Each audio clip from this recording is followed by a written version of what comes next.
Hi, I'm Dr. Joe Slattery with Injury Care Clinic. As you've noticed, school has started back in session this week. I'd like to remind everybody to be extra careful during those times when children will be traveling to or from school. It is imperative that all motorists properly stop for school buses so all of Florida's children can arrive at school or home safely. Using a wireless communications device like a cell phone in a handheld manner while driving in a designated school crossing, school zone, or active work zone area is against the law and extremely dangerous. Florida school buses carry precious cargo, our children. Motorists should always be alert and drive with caution around the school buses and in school zones where children may be present, like school bus stops, school buses, school parking lots. Parents should also go over safety tips with their children to make sure they are safe and on and around school buses and school zones. Pay extra attention to the lower speed limits in school zones and obey them. Watch for and obey signals from school crossing guards. Only drive or park in authorized areas to drop off or pick up children at school. At bus stops,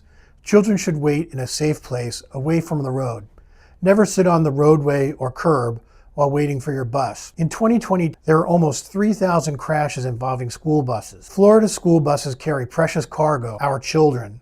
Prevent crashes by remaining alert and driving with caution. Motorists are required to stop when approaching a school bus that is stopped with its red lights flashing and stop arm extended. All drivers moving in either direction on a two-way street must stop for a school bus, displaying the stop signal, and must remain stopped until the road is clear of children and the school bus stop arm is withdrawn. On a highway or road divided by a paved median, such as a turning lane, all drivers moving in either direction must stop for a school bus displaying the stop signal and must remain stopped until the road is clear of children and the school bus stop arm is withdrawn. The only time traffic approaching an oncoming school bus does not need to stop is if there is a raised barrier such as a concrete divider or at least 5 feet of unpaved space, like a grass median, separating the lanes of traffic. On a highway, divided by a raised barrier or an unpaved median at least 5 feet wide, drivers moving in the opposite direction